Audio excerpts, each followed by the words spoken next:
Dead by Daylight's straightforward gameplay means it's friendly towards new users. There are a few things that I consistently try to help new friends that join with, and to make that a bit easier, I've decided to put this video together, so here is 5 basic tips for brand new players of Dead by Daylight. Run, but not all the time, but not never. So here's the facts. Running in Dead by Daylight leaves a scratch mark path that killers can follow to your location. This doesn't mean you should be afraid to ever run. In fact, creeping around in crouch mode or walking unnecessarily can waste important time for your team. So try whenever possible to get quickly from task to task. Over time, you'll learn maps and how to figure out where the killer is. That's the best way to know when it's safe to run. Until then, just to help you out a bit, here's an example of what scratch marks look like and how long it takes before they disappear to the killer.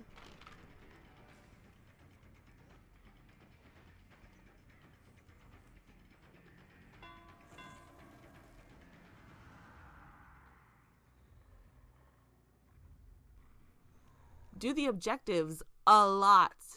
Every second of a Dead by Daylight match matters. Your goal in a single match may change slightly based on a daily or rift challenge, but ultimately, you need to be working on generators as much as possible.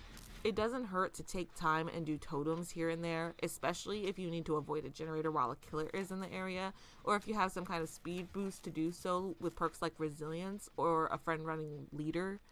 Still, try to get those generators done quickly and early. If you're not on a generator or looping the killer, you could already be dooming your team to an inevitable loss. Know when it's worth it to heal. As mentioned before, as much as possible, you want to be on the generators or looping a killer.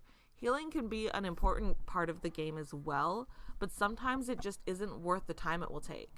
Perks like self-care are widely despised because it results in someone in a corner of the map away from everything, taking a long amount of time to heal a single health state.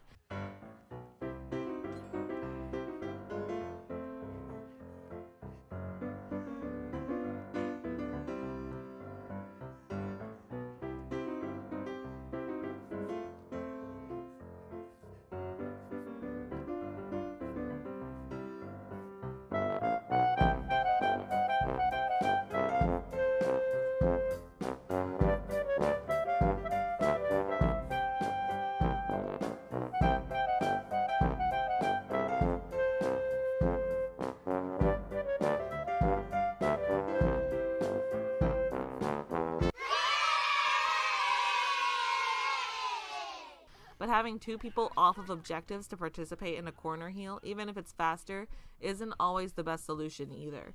If you can hold off on healing until a good situation for it, do that. A good situation to heal in is one where the killer is nowhere near and gens are looking good, or someone has the effects of a perk like Will Make It or Botany Knowledge, or even a first aid kit to make a heal extra fast. You may want to go out of your way to heal more often if facing a killer with a perk like Thanatophobia, which slows down the entire team's action speed based on how many players are injured. It's possible even self-care is a worthy perk in this situation. Alternatively, you may want to avoid healing even further if you are affected by any kind of status effect that slows your healing, like the effects applied by perks such as Sloppy Butcher or Coulrophobia. It can be hard to decipher when the right time to heal is, but it will come with practice. In the meantime, don't be like this. If a teammate isn't healing you when you want them to, go to another teammate or get on a gen. You'll be wasting time by trying to persuade someone on your team to get off their task if they've already committed to the good old saying, gens before friends.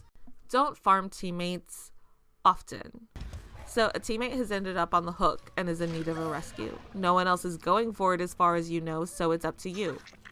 Never rescue a teammate right in front of the killer if you can help it. This is known as farming, as you get points for unhooking the teammate, and they are vulnerable to getting attacked and placed right back on the hook, rushing their death.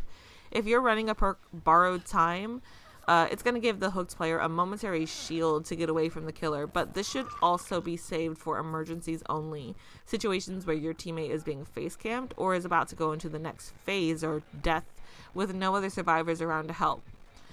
It's a better idea to try and attract the killer's attention and draw them away from that teammate. Make sure if you're in a chase, you do as well as you can to keep the killer away from the hooked teammate.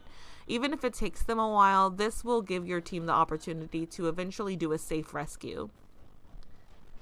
It is just a game. Dead by Daylight is a game, and you should only be playing it if it's fun for you. Don't let yourself get frustrated, and certainly don't spread negativity. Expect to be killed by the killer. As of right now, the game isn't about winning and losing. If you make a ton of blood points, you can consider it a successful game. So never rage quit and lose all of your points. Just have fun. So there you go, 5 very basic tips for new survivors in Dead by Daylight. If you found this useful, or if you have any further questions, feel free to drop a comment, and please subscribe if you'd like to see more videos like this in the future.